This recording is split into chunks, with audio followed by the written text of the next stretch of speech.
Hello, good afternoon. Welcome to the Marketplace with me, Charles Aite. This afternoon, the ECG is set to release a timetable as it announces planned outages from May 10 to May 17. We shall get a response from the business community. Also, Nigerian traders at Kumasi lament the closure of undocumented shops as they petition the president to intervene. We shall be getting up close and personal with the Guta president, who will join us via Zoom for a response. Plus, Daniel Minele steps down as APSA Group Chief Executive. For what reason? We'll find out later on in the bulletin. Hello once again, you're welcome to the program. We're taking a short break. We'll be right back to stay.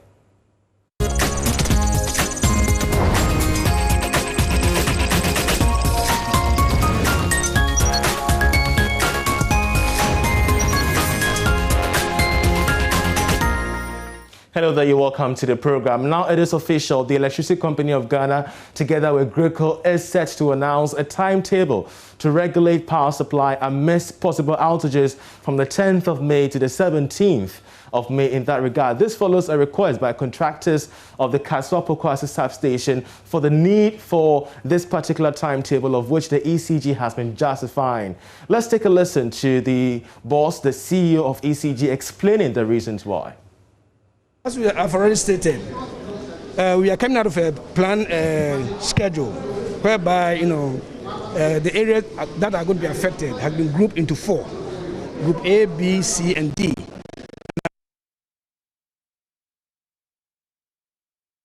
The outage throughout.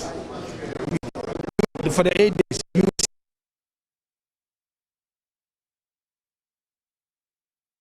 you will see outage in the night.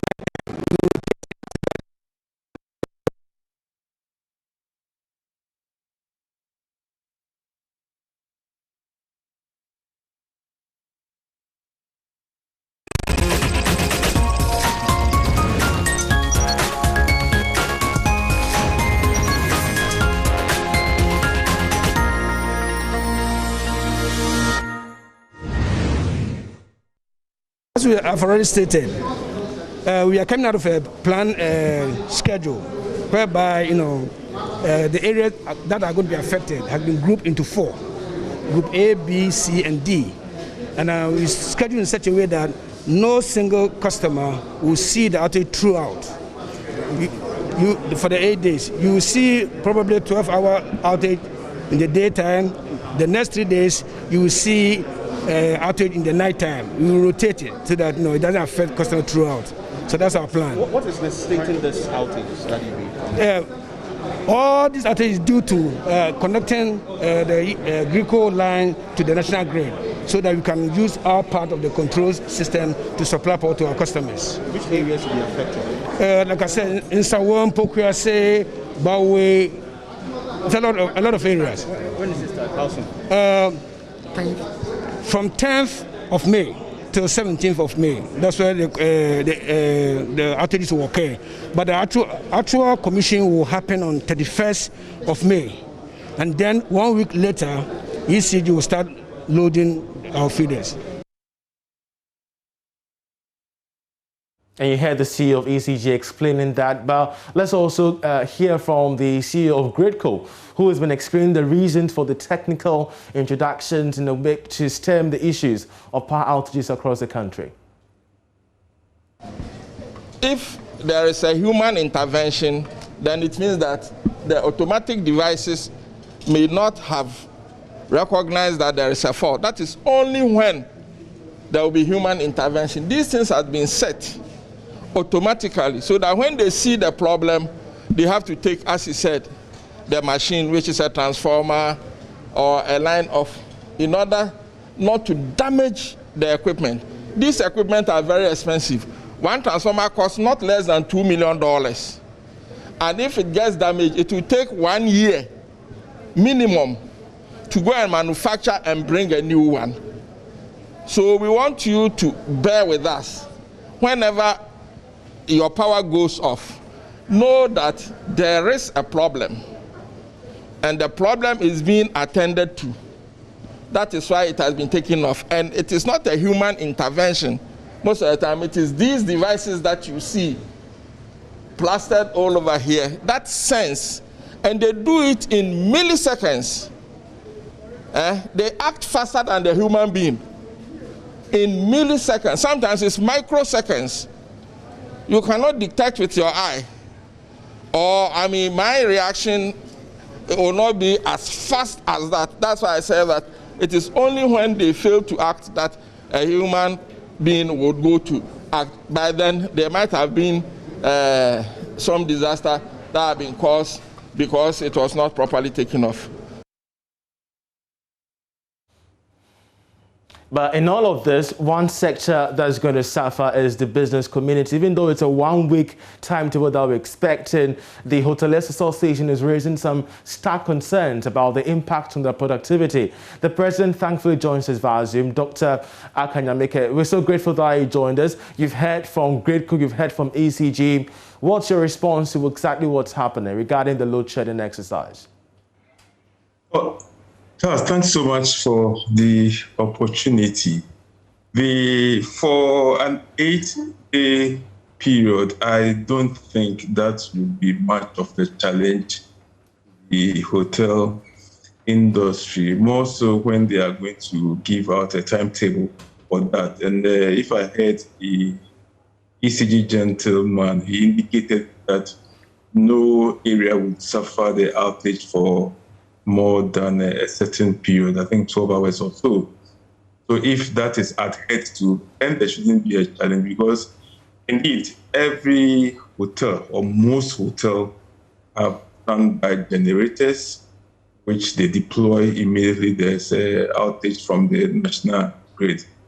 So this shouldn't be a problem to the industry. But beyond that, if you're looking at the entire power sector, we're having this discussion about the possible increase in utilities, of which, players like yourself have raised concern about. Paint towards the picture. Should there be a possible increase in utility prices? How could this impact the cost of production? That is where the issue is, and that is where we have concerns. The planned increase in the utilities for electricity. I don't know about water yet, but that will certainly affect our business, because even now we are complaining of the tariffs. And so if it's going to be increased, then we are going to have further challenges, because even though business is picking up slowly and gradually, we are still not at that point where we can say that we are out of the woods, would be able to manage further increase in the cost of our operations.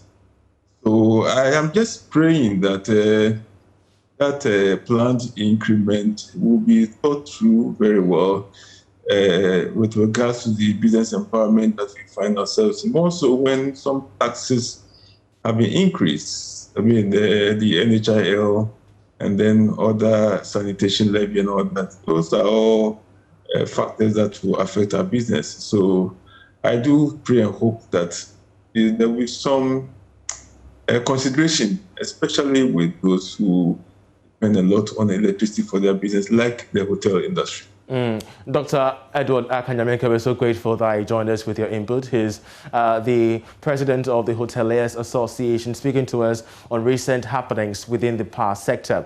Away from that, this is to a big banking exit. The ABSA Group Board and the Group Chief Executive, Daniel Minele, have come to an agreement, pursuant to specific arrangements, to which he has stepped down as the Director and Group Chief Executive of the bank. And this will take effect from April 2021, the 30th of April, actually, 2021. Now, the parties have not managed to achieve alignment in relation to the group's strategy and the cultural transformation journey. Mr. Minele joined the group as Group CEO on the 15th of January and led the group through the COVID-19 crisis and its response thereto. Last year, ABSA delivered a comprehensive customer and client relief package and provided support and relief to public health authorities and communities, respectively, across all its African markets, while delivering a resilient and respectable financial performance under difficult conditions. Well, the board has appointed Jason Quinn as the ABSA Group Financial Director as the interim Group Chief Executive of the bank, effective the 20th of April. We shall be keeping a close eye on this to give you updates as and when we do have them. But of course, Chief Nkem Tony Onyego, the former president of the All Nigerians community in the Ashanti region, has appealed to the president of Ghana to issue a directive for the reopening of shops owned by Nigerian traders. Now, since the closure of the retail shops, that's those shops owned by the Igbos trading in Ghana by the local authorities, things, according to him, have gotten worse for them. He explained that majority of these foreign retailers have been victimized by the move and, of course, are hard-pressed financially, highly indebted, and have not been able to pay off their loans. And, of course, taking so much financial loans from institutions to run their businesses. The closure of these shops was done by the Trade Ministry with support from GUTA, of which the President joins us via Zoom. Dr. Joseph Obim, we're so grateful that he joined us. How many undocumented foreign shops have so far been shut down? Yeah, when we are talking about Kumasi, it's about 70. Then they've done a lot also at Circle and then Abusukai.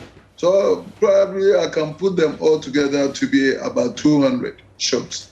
So out of the 200 shops, how many of these shops have so far been reopened following the provision of documents by these foreign retailers? Yeah, they are being recalcitrant. What they are saying is that they cannot simply comply with the law. So none of them have regularized their document. In fact, that's what the government told them. Because, you know, government want to be very lenient on them. And so he said that, okay, you have the opportunity to regularize your stay here and do your business. But they haven't been able to do that. And so it still remains closed. And we are also going to pursue for the other areas. In fact, we are not even done with Kumasi, the whole of Kumasi yet, Magazine and Edum and all that. We are going to pursue very soon on that. And Abusukai is also waiting. Opera Square is waiting. Ashamine is waiting. And then Kaswa, yes, Kaswa is another hot place. And then our members there are on our necks. And so we are going to make sure that the task force starts operating again to make sure that these shops are closed. These Nigerian traders are not being fair to their host country. They are not being fair to Ghana. We have our laws, and they should respect our laws. Simple. And the ECOWAS protocol that. Well, I'm afraid that we have lost the president of the Ghana Union of Traders Association. We shall try and work the lines to get him back.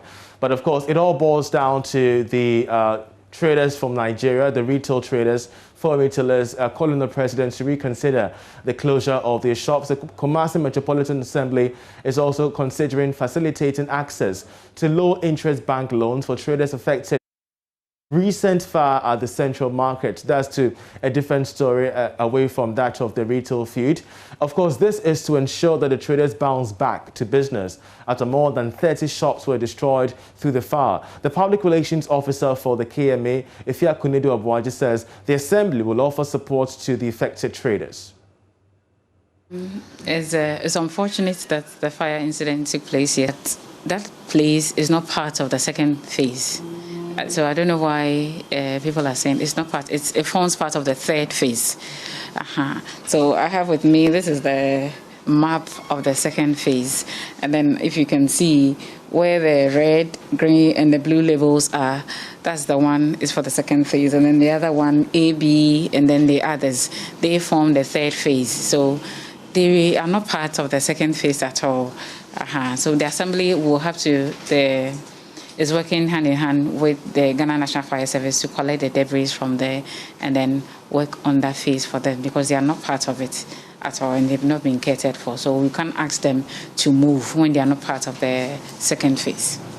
Well, the Assembly has always been supporting them whenever there's fire incidents happen like that. So with the market manager, we get their record, we refer them to NADMO for them to do one or two things for them. And then with regards to their capital also, the Assembly also takes into consideration the General Assembly takes a decision as to how much should be given or the kind of money that can be given to support them, or release them with a bank so that maybe they can get some support at maybe a reduced interest rate or something. And away from that, government is expanding facilities for technical and vocational education and training to increase the enrollment across the country. The Member of Parliament for Kumewu constituency in the Ashanti region, Philip Besua, says government is investing 3.1 million cedis to improve TVET in the area. He urges constituents to take advantage of government intervention to acquire employable skills. Mahmoud Mohammed Nuruddin has more in this report. Oche kumo abatu ampesu aswa. Abayin spendi sika be setitiskan be 31 billion. The improve upon the infrastructure situation was school no technical and vocational school na According to the Member of Parliament for Kumewu, the government is committed to training and equipping the youth with employable skills, especially those who could not make it to the tertiary level. It was the research that I did, the study that I did about my constituency at large, because we see that a lot of the students who complete their SHS and even JHS and are unable to further the education, you find them doing nothing in the house, and at the end of the day, if you don't take care, some will tend to be doing things which will be serious or anemical to the development of our society at large. Some tend to be thieves, some even join the Sakawa groups and the like and be doing something that bring about societal unrest.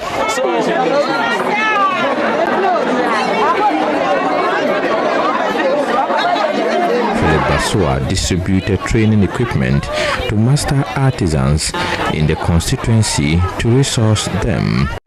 This, like I would say, is in line with the government dream of helping to develop or expand the TVET activities in the country. I made you know from the beginning that we have a case, vocational technical education over here, institution over here. They call it a case. And government, we brought it to the attention of the government. And so government has brought in money to help expand the infrastructure of the area. So now speaking, some projects are going on, being constructed. They are putting up a lot of buildings so that the children who are here and are finding it difficult to have a comfortable place of learning, after completion of it, they can move to that place to go and then learn. And government is... He says many youth are willing to acquire employable skills, but are challenged in affording the cost of acquiring equipment. Mr. Basua advised parents to take interest in training the children for a better Ghana. So it is my advice to parents that if you see that you find out that your ward can't be able to continue at the university or other tertiary level, they can also go to this technical and vocational level and then also learn something which will help them. So it is behooves on the parents to find out which area their wards can best learn so that they take their wards there. Some of the beneficiaries spoke to Joy News.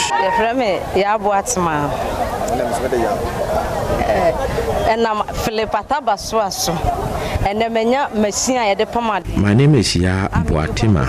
Today I have a sewing machine through the effort of Philip Basua.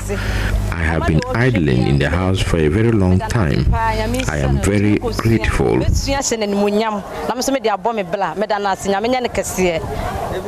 If I tell a friend, I just say, if I tell minya machine, me pama dear. It's minya machine, the pama dear. My name is Ajua Sewa. I am a seamstress, so I got a sewing machine. I will use it to train my apprentices. A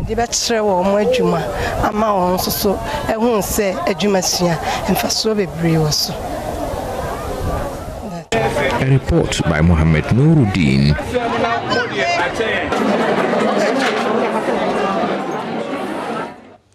And away from that, some farmers in Ejura impacted by the 2020 drought are counting heartbreaking costs as new farming season begins. 2019 National Best Farmer Ayuba Jiribiga, for instance, lost up to 1.5 million cedis to the drought. The situation becomes worse as 310 female farmers are likely to idle this season because the farmlands were destroyed to this particular disaster. Once again, let's take a listen to Mahmoud Mohammed Nuruddin's report. It is 10 a.m. at Ejura in the Ashanti region. The sun is already up and the weather seems a little bit dry as farmers gather. But there is no evidence of rain. 28-year-old Ayuba Jibrila is standing in the middle of his farm, eagerly awaiting the start of this year's farming season. There are about 30 farmers on the farm too, mostly those who were negatively impacted in the 2020 farming season. The unpredictable rainfall meant he just had to lose more, and he lost so much. We lost all the money and our energies that we invested in the farm. And we were expecting a lot from the farm. We were expecting every acre, we were expecting 30 bags of maize. When I mean 30 bags, we have the maxi type and the mini bags. And if the maxi is being transferred into the mini, it means 90 mini bags per acre. The 2019 National Best Youth Farmer was alarmed at the situation and now holds on to God. Ayuba has 500 acres of farmland, all under cultivation. We didn't prepare for the weather, actually, because it is timing. Every year, that's the time that we farm, so we didn't prepare, but we prepared very well for the date. For the day that we normally do the planting. So it's the same day that we did the planting, which means that we were depending on rainwater. So we knew different that if we plant at the right date, we'll get we'll get the good yield, and so we didn't prepare for the weather. He also supports 700 farmers who work on 1,500 acres. But the 2020 drought that hit some parts of the country robbed Ayuba and his farmers millions of cedis. Ayuba says he invested about 1.5 million cedis. So I lost everything. I was expecting a lot from the farm. I was expecting not less than 50,000 mini bags from the farm that I cultivated. Pointing to the dried land on his farm, he says he cannot plan for this season without support. It's very difficult for me to, initiate it because I don't have the capacity, and I don't have the resources to help the farmers. They are just knocking on my door. So I'll plead with the government and the civil society, whoever is wishing to invest in farming, that they should come to our aid. 33-year-old Nuruddin Abdurraouf says his maize dried up, leaving him hopeless. Nuruddin plans to leave his farmland behind for good. Like